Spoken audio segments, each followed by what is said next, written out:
Assalamualaikum everyone. I am Khadija Ali from Success Coaching Classes. Today we are going to start cost accounting. Here is cost accounting part 25.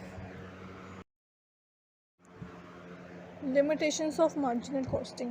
इसमें है difficulty in cost analysis, inappropriate basis of pricing, undervaluation of inventory, same marginal cost per unit. चलिए अब हम आगे देखते हैं। आगे है लिमिटेशंस ऑफ मार्जिनल कॉस्टिंग का एक्सप्लेनेशन। इसमें पहला है डिफ़िकल्टी इन कॉस्ट एनालिसिस। इसमें है separation of cost into fixed and variable become very difficult under certain circumstances. इसका मतलब ये है कि जो सेपरेशन होता है ना कॉस्ट का, फिक्स्ड और वेरिएबल कॉस्ट में कॉस्ट के दो टाइप्स होते हैं, एक होता है फिक्स्ड कॉस्ट, दूसरा होता है वेरिएबल कॉस्ट। जब हम इनका सेपरेशन करते हैं फिक्स्ड और वेरिएबल में तो वो हमारे लिए डिफ़िकल्ट बन जाता है कुछ सर्कमस्टेंसेस के under and in certain business situations.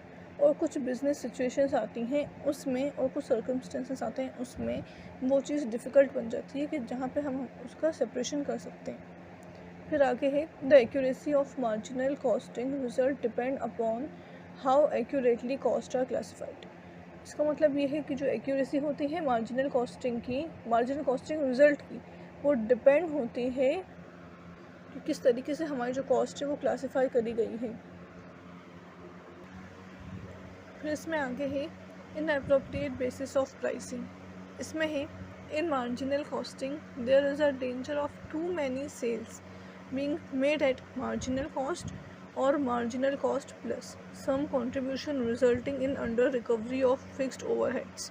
इसका मतलब ये है कि जो मार्जिनल कॉस्टिंग है उसमें यहाँ पे एक डेंजर होता है बहुत सारे सेल्स का,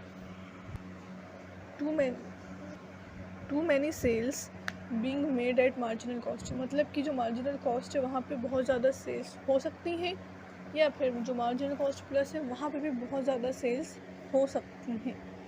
सम contribution resulting in under recovery of fixed overheads. इसका मतलब ये है कि कुछ कंट्रीब्यूशन जो हैं वो रिजल्ट करते हैं, वो रिजल्टिंग होते हैं कुछ under recovery of fixed overheads. जो मतलब हमारे फिक्स्ड ओवरहेड्स हैं उसकी जो रिकवरी होती है ना उसमें हमारे कंट्रीब्यूशन जो है वो रिजल्ट करते हैं। फिर इसमें आगे है the situation will arise during depression और इंक्रीजिंग कंपटीशन। इसका मतलब ये है कि जो सिचुएशन आती है ना वो कैसे आती है, कंपटीशन के बढ़ने या घटने से। चलिए अब हम आगे देखते हैं। आगे है अंडर वैल्यूएशन ऑफ इन्वेंट्री। इसमें है in marginal costing inventories are valued at variable cost. इसका मतलब ये है कि मार्जिनल कॉस्टिंग में क्या होता है, इन्वेंट्रीज जो हैं वो वैल्यू करी गई हैं वेरिएबल कॉस्ट पे। वेरिएबल कॉस्ट मतलब चेंजिंग कॉस्ट, जो कॉस्ट बदलती रहती है उसे हम वेरिएबल कॉस्ट कहते हैं।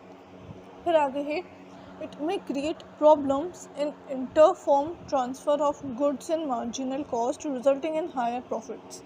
इसका मतलब ये है कि ये क्या कर सकता है, प्रॉब्लम को क्रिएट कर सकता है इन इंटरफॉर्म ट्रांसफ़र। इंटरफॉर्म ट्रांसफ़र मतलब एक फॉर्म से दूसरे फॉर्म में ट्रांसफ़र होना, एक जगह से दूसरी जगह पे जाना, तो होता है interfirm transfer of goods in marginal cost. इसका मतलब ये है कि जो मार्जिनल कॉस्ट पे जो गुड्स है, मतलब गुड्स जो हैं वो एक जगह से जब हम एक फॉर्म से दूसरे फॉर्म में ट्रांसफ़र कर रहे होते हैं उसे हम काय पे ट्रांसफ़र कर रहे होते हैं, उसे हम ट्रांसफ़र कर रहे होते हैं मार्जिनल कॉस्ट पे, जो कि हमें क्या करता है, हायर प्रॉफिट देता है।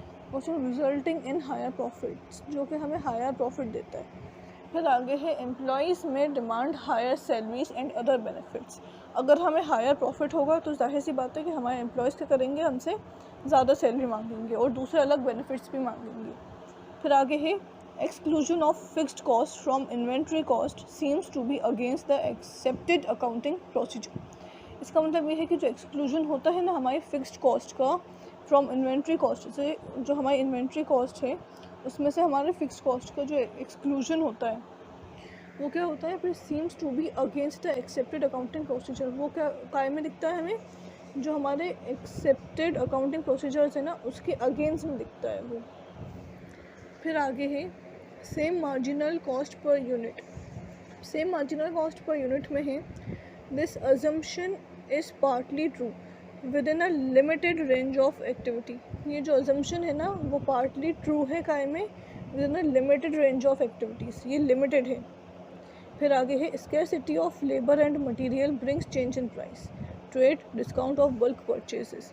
इसका मतलब ये है कि यहाँ पे अगर स्कैरसिटी हो जाए लेबर की, मटेरियल की, और भी चीज़ें जो यहाँ लिखी हैं जैसे कि trade discount of bulk purchases, changes in productivity of man etcetera, ये सब चीज़ों में अगर स्कैरसिटी हो जाए, स्कैरसिटी मतलब कमी, इसका मतलब ये है स्कैरसिटी ऑफ लेबर यानी लेबर की कमी। यहाँ पे अगर लेबर कम हो, मटेरियल कम हो, trade discount of bulk purchases, ये सब चीज़ें कम हो, change in productivity of man, मतलब कि जो मैन प्रोडक्टिविटी कर रहा है उसमें चेंजेस आ जाएँ, ये सब चीज़ें जो हैं वो क्या करती हैं, will influence the marginal cost per unit. ये क्या करेंगी, इन्फ्लुएंस करेंगी मार्जिनल कॉस्ट को पर यूनिट।